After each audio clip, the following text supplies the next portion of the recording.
Dari Puslapor dan tim identifikasi dari Polrestabes Makassar, ya, kita menemukan beberapa bagian-bagian ini yang ada di TKP. Ya.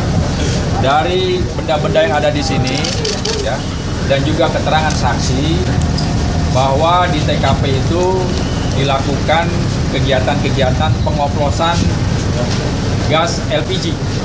Tindak lanjutnya adalah kita melakukan penyidikan dan kita telah menentukan 2 tersangka dari kasus yang terjadi di Jalan Harimau tersebut. Inisialnya adalah CW dan CS. Ya. Itu adalah mereka pemilik modal dan yang melakukan operasional di ruko di Jalan Harimau tersebut. Sudah berapa lama ya? Menurut pengakuan ini sekitar 6 bulan.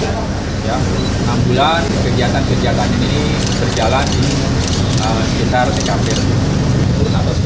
Dia sedang melakukan. Biasanya mereka melakukan pengoplosan ini mulai pukul gas LPG yang